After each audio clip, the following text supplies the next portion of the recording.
Hello students. Today we are going to start our next chapter and name of the chapter is Major Landforms. Mountains, volcanoes, valleys, plains, islands, rivers, oceans, lakes, hills, waterfalls, bays, plateaus, caves. Thus everything is a form of land. In this chapter we are going to discuss all of them in detail. So, why to wait? Let us start. The various landforms on the earth's surface are formed by the various endogenic forces. जो अलग अलग तरह के land forms हैं अर्थ के surface पे, वो अलग अलग तरह की एंडोजेनिक फोर्सेस के द्वारा बनाए जाते हैं. एंडोजेनिक और एक्सोजेनिक फोर्सेस के बारे में हम डिस्कस कर चुके हैं लास्ट चैप्टर में. However, the exogenic forces tend to reduce the elevation of the existing landforms. Endogenic forces जहाँ पे चीज़ों को बनाती हैं, वहाँ पे जो exogenic forces हैं वो उनका साइज, जो existing landforms हैं उनका साइज कम कर देती हैं. The exogenic forces carry out their work in two ways. जो exogenic forces हैं वो दो तरीके से अपना काम करती हैं. Weathering and erosion. Weathering involves disintegration and decomposition of rocks. Weathering में क्या आता है? Disintegration and decomposition of rocks. Rocks की तोड़ फोड़ होना, उनका छोटे छोटे pieces में divide हो जाना. A number of factors and agents such as heat, cold, frost action, plants, animals and chemical reactions help in weathering. तो ये सभी जो agents हैं, heat, cold, frost action, plants, animals, chemical reactions, ये सब weathering की help करते हैं. This process does not involve the movement of broken rock materials. इस process में broken rock materials का movement होना, एक जगह से दूसरी जगह जाना involve नहीं होता है, वो erosion के through होता है. Weathering is generally followed by erosion. जो वेदरिंग है वो इरोजन के द्वारा जनरली फॉलो की जाती है. It is a process by which the broken rock materials are removed from the place of its origin and deposited elsewhere.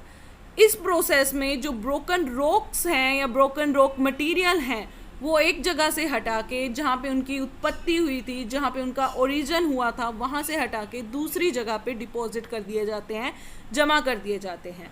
The main agents of erosion are. Erosion के main agents कौन से हैं? Running water, sea waves, moving ice and wind. ये सब erosion के agents हैं. The transported materials are deposited at different places. जो material transport होता है वो दूसरी जगह पे जाके डिपॉजिट हो जाता है. Thus, different landforms are created by the agents of erosions and deposition. तो अलग अलग नए लैंडफॉर्म्स बनाए जाते हैं इरोजन्स और डिपोजिशन के एजेंट्स के द्वारा. Walk of a river. River का क्या काम है? व्हेन इट रेन्स, जब बारिश होती है, सम वाटर सीप्स अंडरग्राउंड. कुछ पानी है वो अंडरग्राउंड चला जाता है. सम ऑफ इट इवेपोरेट्स, कुछ पानी इवेपोरेट हो जाता है.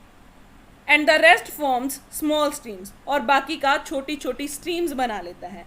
Many small streams join together to form a river. कई छोटी छोटी जो स्ट्रीम्स होती हैं वो मिलके एक रिवर बना लेती हैं. The place where the river originates is called the source. वो जगह जहाँ पे रिवर ओरिजिनेट होती है उसे क्या कहा जाता है? Source. Henceforth the river moves down the slope in a valley. और उसके बाद जो रिवर है वो वैली में नीचे की ओर बहने लगती है. Generally the river falls into a large water body such as sea, ocean और लेक्स. नॉर्मली क्या होता है, जो रिवर्स हैं वो बाद में लार्ज वाटर बॉडीज में जाके मिलती हैं, जैसे कि सी, ओशन या lake. The place where the river joints another water body is called the mouth. जहाँ पे रिवर दूसरी वाटर बॉडी को ज्वाइन करती है उसे क्या कहा जाता है? Mouth. The area drained by the river and its tributaries is called the river basin. जो एरिया जिसमें से रिवर और इसकी ट्रिब्यूटरीज जो सहायक नदियां हैं वो बह के आती हैं उसे क्या कहा जाता है? river basin. The running water in the river carries out its work in 3 ways. जो running water है वो अपना काम 3 तरीके से करता है. It erodes the rocks over which it flows. ये उन rocks को erode करता है जिनके ऊपर से ये बहता है. It transports the eroded material. उसके बाद जो eroded material है उसे ट्रांसपोर्ट करता है. Then it deposits the material which it has transported, और फिर ये उस मटेरियल को डिपोजिट करता है जो इसने ट्रांसपोर्ट किया होता है. The erosional work of river results in the widening and deepening of the river valley. जो इरोजन है उसका रिजल्ट क्या होता है कि जो वैली है वो डीप भी होती चली जाती है और वाइड भी होती चली जाती है. Such a valley is called a V shaped valley. ऐसी वैली को क्या कहा जाता है? We shaped valley. In hilly areas the river moves swiftly. Hilly areas में जो रिवर है बहुत तेज मूव करती हैं. Thus there is more erosion and transportation of the sediments and practically no deposition. इसलिए वहाँ पे इरोजन और ट्रांसपोर्टेशन तो बहुत ज़्यादा होता है बट डिपोजिशन नहीं होता. पानी का बहाव इतना होता है कि उसके साथ वो बह जाता है. When the water of the river falls almost vertically down a steep valley side, a waterfall is formed. जब जो रिवर है उसका पानी एक स्टीप वैली साइड से, बहुत तीखी ढलान वाली वैली की साइड से गिरता है, अ वाटरफॉल इज फॉर्म्ड. तो एक वाटरफॉल बनता है. They are important because they can be use to generate hydro electricity. ये बहुत इंपॉर्टेंट होते हैं क्योंकि इनसे बिजली बनाई जा सकती है. The steep sloping segments of the swift flowing river is called a rapid. जो स्टीप स्लोपिंग सेगमेंट है, जो तीखी ढलान है, उस तेज बहती हुई नदी की जो तीखी ढलान है उसे क्या कहा जाता है? रैपिड. जोग और Jasopa Falls on the Sharavati River in Karnataka is one of the highest waterfalls in India. And this is very important. The highest waterfall in the world is the Salto Angel Falls in Venezuela in South America. तो highest waterfall कहाँ पे है? Venezuela में, South America में. The Niagara Falls in North America and the Victoria Falls in Africa are also famous. जो Niagara Fall है north America में और जो विक्टोरिया फॉल है अफ्रीका में, वो भी बहुत फेमस है. When the river leaves the mountains and enters the plains, जब रिवर्स माउंटेन्स को छोड़ती हैं और प्लेन्स में एंटर करती हैं, the flow is no longer swift. फिर फ्लो उतना तेज नहीं रहता है. The floor of the river valley widens due to the continuous erosion along its banks. जो फ्लोर होता है रिवर वैली का वो वाइड हो जाता है क्योंकि वहाँ पे कंटिन्यूसली इरोजन हो रहा होता है उसके किनारों के साथ साथ. The river twist and turns to form large bends और लूप्स. जो रिवर है वो टर्न होती है, ट्विस्ट होती है और बड़े बड़े लूप बनाती है. These are called meanders. इसे मिएंडर्स कहा जाता है. Now the river erodes, transports and deposits the sediments. अब रिवर क्या करती है? इरोड भी करती है, ट्रांसपोर्ट भी करती है और सेडिमेंट्स को डिपॉजिट भी करती है.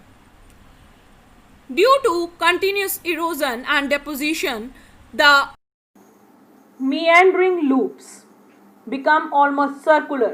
meandering loops हैं जो वो लगभग सर्कुलर हो जाते हैं and come very close to each other, और एक दूसरे के बहुत पास आ जाते हैं. In due course of time, एक टाइम के बाद the river is able to cut the strip of land between the two loops.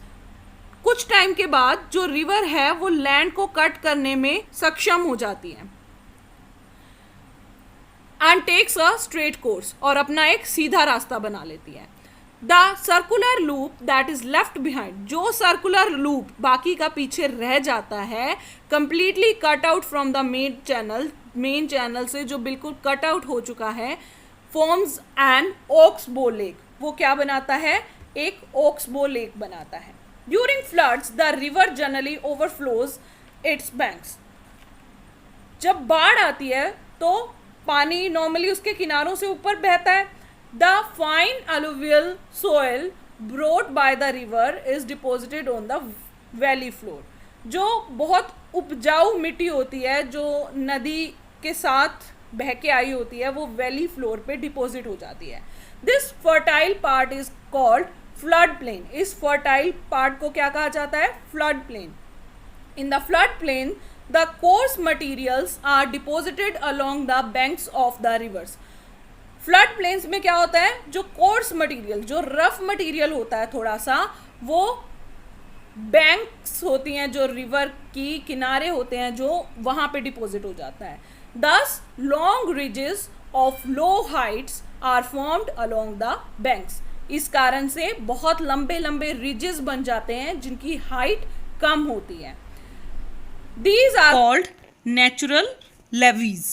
When the river reaches its mouth, जब river इसके mouth पे पहुंचती है, it carries a large volume of water and alluvium. तो इसमें बहुत सारा पानी होता है और alluvium होती है, यानी कि जो बहा के लाई गई सामग्री होती है, मिट्टी होती है, वो होती है. The excess load is deposited as sandbars in the wide river channels. जो एक्स्ट्रा लोड होता है वो सैंड बार्स के रूप में डिपॉजिट हो जाता है रिवर के चैनल में.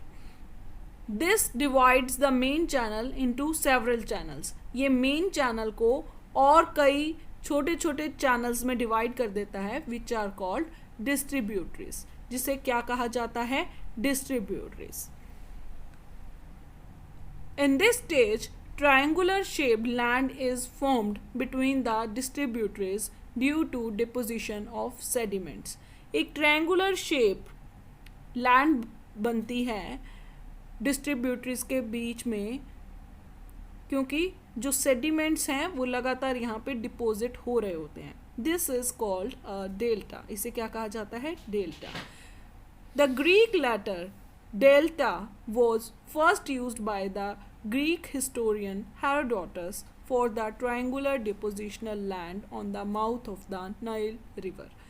जो डेल्टा लेटर है, ये सबसे पहले जो हिस्टोरियन था, ग्रीक हिस्टोरियन हेरोडोटस, उसने यूज़ किया था क्योंकि ट्रायंगुलर डिपोजिशन था at the mouth of Nile river.